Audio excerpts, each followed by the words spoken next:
전해드린 것처럼 미국과 이스라엘의 이번 공습으로 이란 최고 지도자 하메네이가 사망한 것으로 공식 확인됐습니다. 중동 정세가 급변하고 있는데요. 고려대학교 중동 이슬람센터 연구위원 김덕일 박사님 모시고 좀 더 자세한 이야기 나눠보겠습니다. 박사님 어서 오십시오. 네, 어서 오십시오. 안녕하세요. 네. 앞서 트럼프 대통령이 하메네이의 사망을 공식 발표한 이후에 이번에는 이란 국영방송에서도 발표를 했네요. 공식적으로 사망한 것으로 보면 되겠죠? 예, 그렇습니다. 어제 하메네이의 관저, 집무실을 어제 정밀 타격했다고 했었을 때 많은 사람들이 이제 생사 여부에 대해서 이제 궁금했었는데 트럼프 대통령이 오늘 우리 시간으로 새벽에 또 얘기를 했었고 국영방송까지 이제 확인을 했으니까 사망한 것으로 보면 될 것 같습니다. 예. 이란에는 대통령이 또 따로 있잖아요. 예. 최고 지도자도 있고 좀 권력 구조에 대해서 좀 더 자세하게 설명을 해주신다면요. 예, 우선 하메네이가 맡았던 직책이 최고 지도자라는 직책인데요. 이 사람들은 이제 종교학자들, 그러니까 성직자에 해당되는 사람들만이 할 수 있습니다. 그래서 전문가위원회라는 위원회에서 선출을 해서 종신직으로 근무를 하게 되겠고요. 대통령은 국민들이 뽑습니다. 국민들이 4년 임기로 해서 연임이 가능하지만 중요한 것은 대통령 위에 바로 최고 지도자가 있다는 점입니다. 예. 대통령은 그냥 명목상에 있을 뿐이고요. 사실상 입법, 사법, 감독권, 군 통수권, 언론까지 거의 모든 권력을 최고 지도자가 장악하고 있다는 보시면 될 것 같습니다. 예. 지금 하메네이가 최고 지도자인데 여기를 포함해서 상당수 지도부도 또 함께 사망한 것으로 좀 알려지고 있습니다. 네. 당분간은 정권 혼란이 계속될 것으로 보이는데 미국과 이스라엘도 어느 정도 개입할 것으로 보십니까? 트럼프 대통령이 계속 연설에서 강조했던 거, 그리고 이제 네타냐후 이스라엘 총리도 계속 강조했던 게 이번에 레짐 체인지를 많이 했습니다. 예. 결국에는 현 지도부, 그러니까 현 국가 체제 자체를 인정하지 않겠다는 것이죠. 예. 그렇기 때문에 지금 어제 하메네이 이후에 이제 후계 구도가 어떻게 될지 우선 현 지도부 안에서 이제 어떤 투쟁이 벌어질지 그것을 한번 주목을 해봐야 될 것 같고요. 그렇다면 만약에 이 체제가 어느 정도까지 지속이 될지도 봐야 되겠고, 만약에 이 체제가 붕괴될 경우에는 어떤 또 사태가 벌어질지, 과연 이란 국민들이 1월 달에 보여줬던 것처럼 그런 또 시위를 또 하고 예. 거리로 나오게 될지 그것까지 계속 주목을 해봐야 되는 상황인 것으로 보입니다. 조금 더 지켜봐야 할 것 같습니다. 예. 예, 37년간 신정체제 정점에 서 있던 하메네이가 이렇게 사망하면서 알리 라리잔이라는 인물이 이란 정권의 핵심 실세로 알려져 있는데 이번에 후회하도록 만들어주겠다 이렇게 경고하고 나섰습니다. 이분은 하메네이의 후계자로 꼽히는 인물이라고 봐도 될까요? 이번 이제 전쟁이 일어나기 전에 이제 하메네이가 그런 얘기를 했습니다. 이를테면 내가 암살당하거나 비상시에는 알리 라리자니가 무슨 임무를 대행하도록 시키겠다. 그래서 이제 라리자니가 그만큼 이제 중요한 인물이라 볼 수 있는데 최고 국가안보회의 의장, 사무총장을 맡고 있는 사람입니다. 혁명수비대 출신이고요. 그런데 이 사람도 현재 지금 이제 어떻게 되는지 아직까지 생사를 또 확인해 봐야 될 것 같습니다만 예. 하메네이의 현재 후계자로서 이 사람을 후계자까지는 아니지만 현재 대행 직책으로서는 이 사람을 임명한 상황이고요. 하지만 이 사람은 성직자, 종교학자 출신이 아니기 때문에 최고 지도자가 될 수는 없는 자격 조건을 갖고 있는 사람이긴 합니다. 그래서 예. 당분간 여기를 만약에 이 사람이 살아서 있다면 만약에 대행 역할을 아마 이 사람이 하지 않을까 그렇게 지금 내다보고 있습니다. 예. 앞으로의 전국 혼란을 수습할 인물일 수도 있을 것 같은데 또 미국 입장에서는 또 다른 타겟팅이 되지 않을까 하는 생각도 좀 들거든요. 그렇습니다. 만약에 이 사람이 예를 들어서 수뇌부를 맡게 된다고 하더라도 과연 미국이 어떻게 바라볼지 제가 봤을 때 다음 작전도 계속 준비하고 있다고 트럼프 대통령은 계속 언급을 했으니까요. 예. 이스라엘도 마찬가지고 결코 미국과 이스라엘이 원하는 인물은 아닙니다. 현재까지는. 예. 그리고 계속 말씀드렸듯이 이번에는 아예 그냥 체제를 바꿔버리겠다. 레짐 체인지를 언급했기 때문에 예. 라리자니 체제로 과연 오래 갈 수 있을지, 과연 미국과 이스라엘이 라리자니 체제를 계속 용인할지, 또 다시 한번 협상적으로 끌어내올 수 있을지 그것까지도 한번 계속해서 여러 가능성을 한번 상정해 놓고서 검토해봐야 될 것 같습니다. 예. 예. 그런데 지금 알리 라리잔이라는 인물이 실용적 보수로 알려져 있더라고요. 강경파 사이에서 좀 내부 분열 가능성은 어떻게 보십니까? 이를테면 아주 극단적인 강경파라고 하면은 이란의 현재 국회의장인 갈리바프라는 사람도 있고 라리잔이라는 사람도 있고 현재 이 사람도 지금 생사불명해서 지금 대통령이 폐쇄시켜야 하는 또 개혁파를 나타낸다는 사람 폐쇄시켜야 하는 데 있습니다. 아직 생사 여부가 불분명한데요. 이 사람들 사이에서 어느 정도 또 이제 권력 투쟁 같은 게 일어날 수 있습니다. 개혁파는 자리에서 밀려나는 분위기고 만약에 한다면 강경파와 라리잔이 대립이 있을 것 같긴 한데 제가 봤을 때는 권력 투쟁이 일어나더라도 이란이라는 국가의 큰 뭐 노선 변화는 크게 없을 것 같습니다. 제가 봤을 때. 예. 우리가 봤을 때는 뭐 많이 달라 보이긴 하지만 이란 국민들이라든가 뭐 미국, 이스라엘 뭐 대외적으로 봤을 때는 뭐 그렇게 큰 노선 차이가 있는 것으로 보이지는 않습니다. 다만 어떤 사람이 이제 주도권을 잡느냐, 그거는 한번 계속 지켜볼 필요는 있을 것 같습니다. 예, 그 향후 전개 상황에서 이 혁명 수비대가 어떻게 움직일 것이냐 이걸 두고도 상당히 많은 이제 예상이 나오고 있는데 혁명 수비대가 단일 대우를 유지하면서 갈 수 있을 것이냐 사실 이게 큰 관심인데 좀 어떨 거라고 보십니까? 혁명 수비대는 최고 지도자에 이제 충성하는 조직이고요. 국가가 아니라 최고 지도자에 충성하는 조직이고 지도자의 친위제인데 현재 이제 하메네이가 사망한 상태입니다. 그러면 예. 이제 누굴 향해서 충성할 것이냐?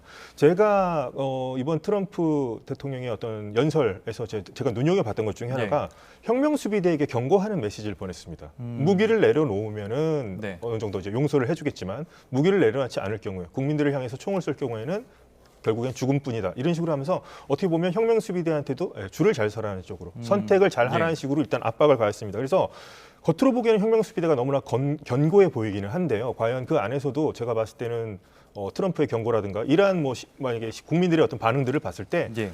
상당한 뭐 고민의 선택의 기로에 서지 않을까 그런 생각도 해볼 수 있을 것 같습니다. 예. 예.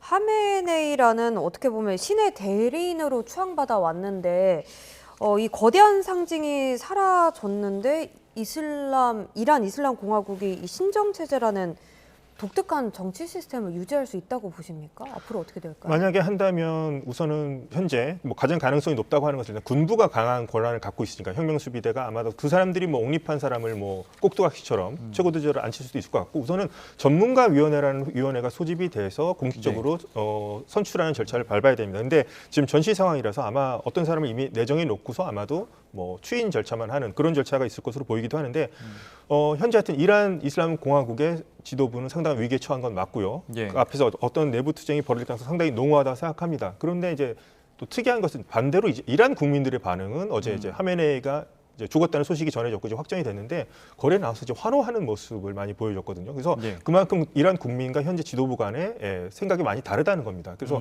그런 점까지 고려해봤을 때 과연 이란 체제가 어떻게 계속 유지될지 이것도 한번 계속 또 지켜봐야 될 것 같습니다. 예.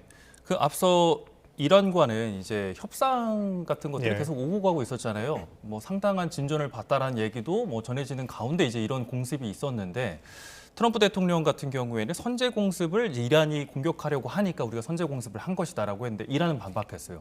이 상황은 좀 어떻게 이해해야 됩니까? 이 상황은 작년에 그 이란과 이스라엘 전쟁 12일 전쟁이 있었는데 그때와도 상당히 비슷한 양상입니다. 이를테면 그때도 미국과 이란이 핵 협상을 하고 있는 와중에 이스라엘이 이란을 공습하면서 전쟁이 시작됐거든요. 똑같은 상황이 벌어졌습니다.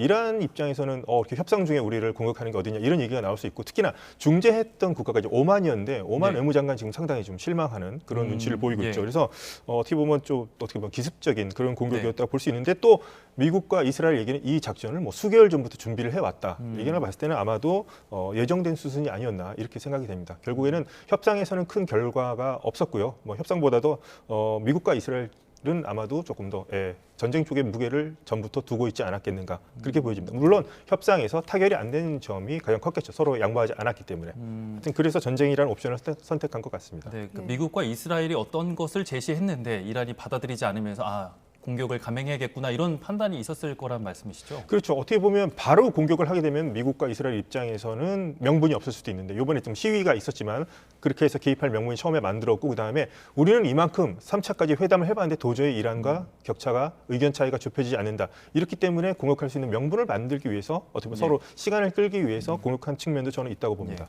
예. 궁극적인 목표는 트럼프 대통령이 이란 정권 교체를 언급을 했는데 이 얘기를 하면서 또 이란 국민이 나라를 되찾을 정말 얼마 안 되는 기회다 이렇게 얘기를 했습니다. 이란 국내 시위대가 이에 반응할 거라고 보십니까? 트럼프 대통령이 이제 연설문에서 우리가 먼저 공격을 할 테니 이란 국민들은 기다리고 있다가 작전이 끝나고 나면 이제 정부를 접수하라는 식으로 이제 얘기를 했는데 이미 어제 미국이 이란을 공습했을 때 사람들이 거리로 나오는 모습들이 있었습니다. 수도 테헤란에서는 사람들이 환호하는 모습도 보여줬었고 그래서 앞으로 이제 이란 국민들이 이제 어떻게 하느냐. 그렇다면 1월 달에 우선은 시위를 통해서 정권을 한번 뒤엎으려는 그런 모습까지 보여줬는데 그것이 총칼에 의해서 이제 현재 소강 상태에 접어든 상태인데 이것이 다시 재점화될 가능성도 있어 보이기도 합니다. 그것을 아마도 트럼프 대통령이 계속 지금 이란 국민들한테 메시지를 내고 있는 것이고 그래서 군사 작전이 좀 어떻게 진행될지 모르겠지만 이란 국민들이 과연 거리로 나와서 어느 정도의 또 모습을 보여주느냐에 따라서 또 이 향후 이란 정국이 어떻게 흘러갈지도 많은 또 변수가 있을 것으로 보입니다. 예. 그 트럼프 대통령이 이번 주 내내 폭격을 이어가겠다라고 밝혔는데 이런 거는 이란 국민들이 좀 호응할 때까지 좀 기다리는 측면이라고 보면 되나요? 우선 그 폭격을 계속 할 것 같은 게 왜냐하면 지금 이란이 이게 당하고만 있지 않고 계속해서 또 이제 반격을 어제 시도를 했거든요. 예. 그렇기 때문에 이 반격을 완전히 잠재울 수 있을 때까지는 계속해서 이란과 이스라엘 쪽에서 그러니까 지상군을 파견하지 않는 선에서 할 수 있는 건 다 할 것 같습니다. 공군력과 해군력을 통해서 할 수 있는 건 다 할 것 같고요. 예. 그리고 이제 마지막으로 이제 뭐 현재 뭐 이란 국민들을 이제 탄압하고 있다 생각되는 것이 이제 보안군이라든가 혁명 수비대 거점 같은 것들 어제도 예. 물론 이제 타격을 했다고 하지만 여기까지도 조금 더 확실한 또 공격을 한다거나 아니면 나머지 이란 지도부에 관한 뭐 참수 작전 같은 것들 네. 그런 것들을 아마도 계속해서 진행할 것으로 보입니다. 예. 폭격으로 인해서 민간 피해가 좀 더 커져도 시위대가 반응할까요? 어제 이제 이란 정부 쪽 언론에 따르면 이제 초등학교 가 이제 뭐 미군과 이스라엘의 어떤 공습으로 인해서 뭐 사망자가 나왔다 뭐 그런 민간인들이 사망자가 나왔다는 그런 뉴스도 있었습니다. 그래서 전쟁이 일어나서는 안 되는 거고 뭐 그렇긴 하지만 또 이란 또 많은 국민들 중에서 시위대에 참여했던 사람들은 좀 트럼프가 전쟁을 통해서라도 우리의 좀 얘기를 들어줬으면 하는 그런 움직임도 있었습니다. 그래서 상당히 좀 난감한 부분이긴 할 겁니다. 이란 국민들 안에서도 이런 의견이 좀 갈릴 것 같긴 합니다. 현재까지는. 예. 그 이란 내부에도 반정부 세력이 있는데 예. 이런 것들이 다 결합해서 어떤 구심점을 만들 수 있을까요? 현재 이란 시위대들이 가장 많이 외치는 구호가 이제 팔라비 지지하는 구호고 그 사람이 예. 이제 해당되는 사람이 미국에 있는 이제 팔라비 왕세자인데 그 사람이 현재까지 시위대들이 가장 많이 외치는 사람이고 그 사람이 가장 인지도가 있는 인물이 분명하지만 많은 분들이 지적하는 게 약점이 국내에 과연 이 사람이 돌아왔을 때 기반이 있느냐가 문제인 겁니다. 예. 그랬을 때 그런 부분은 계속 여전히 숙제로 남아있긴 하지만 계속 이제 뭐 트럼프 대통령이라든가 뭐 이스라엘에서도 계속 이스라엘 뭐 네타냐후 총리도 그렇고 계속 선을 긋거든요. 이란 현재의 정부군과 이란 국민과 계속 선을 긋고 이란 국민에게 힘을 실어주는 듯한 발언을 계속하고 있습니다. 그래서 앞으로 이 사람이 현재 국내 기반은 없다고 하지만 이 사람이 어떤 정치력을 보여줄지도 한번 지켜봐야 될 것 같고 아니면 뭐 다른 인물이 어떤 구심점으로 나타날 수 있을지 아니면 최악의 사태의 경우 구심점이 없어서 이란 사회가 분열이 될지 그것까지도 한번 계속 시나리오를 염두에 두면서 계속 좀 또 사태를 주시해봐야 할 것 같습니다. 네, 지켜봐야 할 것 같습니다. 지금 그런데 전 세계가 가장 걱정하는 게 호르무즈 해협 네. 봉쇄거든요. 예. 이란이 그런데 실제 실행에 옮긴 적은 한 번도 없는데 이번엔 좀 다를지 어떨까요? 이번에 이제 이란의 최후의 카드라고 할 수 있는 것이 이제 예. 호르무즈 해협 봉쇄인데 이렇게 호르무즈 해협을 이를테면 뭐 기회를 깐다거나 아니면 지나가는 유조선을 공격한다거나 이런 식으로 한다면은 엄청난 전 세계적인 경제, 특히나 우리나라 같은 경우는 엄청난 타격이 예상되는데요. 이것은 이란이 쓸 수 있는 최후의 카드입니다. 이것은 이란에게도 자폭행위나 마찬가지입니다. 그러니까 본인들도 석유를 이제 비밀리에 수출을 하고 있는데 자신들의 어떤 수출까지 막겠다는 거니까요. 요거는 최후의 선택인데 그런 일이 일어나지 않기를 현재는 지금 뭐 바랄 수밖에 없는 상황입니다. 네. 만약에 실제로 호르무즈 해협을 봉쇄했을 때 실질적으로 쓸 수 있는 카드는 뭐가 있습니까? 호르무즈 해협을 봉쇄한다면 뭐 미국에서는 또 당연히 그걸 대해서 반격을 하겠죠. 이를테면 네. 기뢰라고 해서 바다에 까는 지뢰 같은 걸 했을 때 그것을 뭐 제거하는 데도 상당한 시간이 걸릴 것이고요. 거기서 통과하는 뭐 유조선을 공격하는 뭐 이란의 뭐 혁명 수비대라든가 군인들이 있다면 그것을 이제 공격하는 그런 작전들을 펼칠 것 같습니다. 그러면 시간이 걸릴 것 같은데 호르무즈 해협을 봉쇄한다는 어떤 신호를 낸다는 것만으로도 상당히 시장에는 뭐 안 좋은 사인을 주게 되겠죠. 유가가 폭등한다든가. 그래서 하여튼 그것은 최악의 시나리오고요. 일어나서는 안 될 상황이고 우리 경제에는 엄청난 타격을 줄 것으로 예상됩니다. 예, 그런데 그 미군이 호르무즈도 지켜야 되는데 홍해도 지켜야 하잖아요. 네, 그렇습니다. 이 두 바다를 다 지킬 수 있을 거라고 보십니까? 우선 이제 홍해 같은 경우에는 이란이 대리 조직이라고 하는 이제 후티 반군이 그쪽을 또 이제 공격을 하고 있습니다. 그렇기 때문에 이제 두 군데를 방어를 해야 되는데 저는 우선은 방어를 할 수 있을지 없을지까지는 계속 또 지켜봐야 되겠지만 미국이 그것까지는 다 이미 좀 고려를 했을 거로 봅니다. 왜냐하면 이제 후티 조직이라고 하는 것이 만약에 이란에 무슨 전쟁이 나면 후티도 자신들도 참전할 의사를 내비쳤기 때문에 홍해 지역까지도 아마 이제 커버할 수 있는 그런 뭐 세부 계획까지 마련한 것으로 보이고요. 다만 그것이 효과적으로 막을 수 있을지는 또 지켜봐야 될 것 같습니다. 예. 지금 이제 큰 관심 중에 하나는 공습이 얼마까지 이어질 것이냐, 그리고 이란이 정말 공언한 대로 반격을 해서 이게 더 크게 확전될 것인가 사실 이거에 대한 관심이 좀 있는데 이란이 공언했던 대로 좀 대규모의 반격을 좀 가할 수 있을 거라 보십니까? 지금 그 미군 걸프 지역에 있는 미군 기지들을 어제 공격을 하는 영상이 계속 나왔었고요. 뭐 바레인에는 미국 뭐 함대 본부라든가 공군 기지 그리고 뭐 이스라엘에도 지금 탄도미사일과 드론을 날렸습니다. 그래서 여기서 조금 더 이제 심화해서 예를 들어서 이란이 좀 더 확전을 하게 되고 미국이 장기전의 수렁에 빠진다면은 이것은 정말 최악의 시나리오인데 미국이 생각하고 있는 것은 아마도 뭐 수주 정도까지도 아마 좀 예상하고 있는 것 같은데 앞으로 고비는 앞으로 제가 봤을 때는 3일에서 5일 정도 앞으로 어떻게 진행되는지를 보고 나서 단기전으로 끝나는 것이 가장 바람직한 시나리오니까요. 그것을 한번 계속 이제 지켜봐야 될 것 같고요. 이란이 어쨌든 최후의 카드를 쓸지 안 쓸지 그것은 본인들이 이제 능력이 있다, 우린 그런 능력이 있다 얘기를 하는데 과연 그것이 사실일지 한번 또 그것까지도 미국의 대응, 또 미국의 반격, 이란의 대응 수위 같은 것도 뭐 계속해서 관찰하는 수밖에 없을 것 같습니다. 그러면 가장 큰 모멘텀이라고 하면 어떤 순간을 꼽을 수 있을까요? 호르무즈 해협 봉쇄가 될 것 같고요. 만약에 이란이 여기서 더 나아가서 걸프 지역에 있는 미군 기지, 군 시설뿐만 아니라 어떻게 보면 자기들도 같이 죽자는 심정으로 아랍 국가들의 정유 시설까지도 공격한다면. 뭐 전 세계 유가를 출렁이게 하기 위해서 그렇게까지 한다면 그것은 엄청난 전 세계 타격이 되겠죠. 그럴 경우에는 정말 다른 피해를 입은 중동 국가까지도 참전할 수도 있는 그렇기 때문에 정말 확전이 될 수도 있는 그런 상황이기 때문에 그것을 아마도 가장 안 좋은 시나리오로 생각하고 좀 거기까지도 대비를 해야 할 것 같습니다. 이번에 미군이 핵시설이랑 군사시설을 폭격을 하면서 주요 지도자들이 많이 사망했다라는 보도가 나오는데 그럼 앞으로 이란이 쓸 수 있는 호르무즈 봉쇄 말고 쓸 수 있는 군사적인 카드는 뭐가 있을까요? 이제 정규군으로 예를 들어서 미국과 1대1로 싸우는 것에서 이란이 상당히 승세는 없죠. 미국이 워낙에 압도적인 전력을 가지고 있으니까. 그래서 만약에 이란이 동원한다면 대리 조직이라는 조직을 동원할 수 있겠죠. 아까 말씀드렸다시피 예멘에 있는 이제 후티 반군들, 이제 홍해 쪽을 이제 위협하고 있는 세력이 있고요. 헤즈볼라라든가 이제 하마스도 있죠. 하마스는 현재 무장 해제를 강요받고 있는 가자 휴전 상태에 있고 헤즈볼라도 현재 뭐 활동을 할 수 있지만 이스라엘 현재 군사 작전에 있어서 사실상 지금 상당한 많은 타격을 받고 있습니다. 그렇다면 뭐 지금 이제 하메네이가 죽었기 때문에 어떤 종교 전쟁의 어떤 그 컨셉트로 해서 시아파 이슬람 뭐 극단주의자들이 뭐 테러를 일으킨다던가 아니면 뭐 이라크 내에 있는 시아파 민병대들이 갑자기 동원하면서 어떤 그런 뭐 미군 기지를 공격한다든가 뭐 이런 뭐 테러라든가 뭐 미군 기지를 공격한다. 그러니까 정규군이 아닌 어떤 대리 조직이라든가 어떤 뭐 그 개인 단위라든가 어떤 점조직 형태로서 미군이라든가 그런 이스라엘 상대로 어떤 그런 무력 작전, 어떤 폭력을 행사할 수도 있을 것으로 보입니다. 말씀하신 대로 이란이 다른 테러 조직과의 연계를 통해서 보복 테러에 나설 가능성도 있는데 실제로 미국도 자국민에 대한 이제 경계를 내렸는데 실제로 이런 것들이 감행됐을 때 더 크게 이제 문제가 되지 않을까 하는 생각이 좀 들거든요.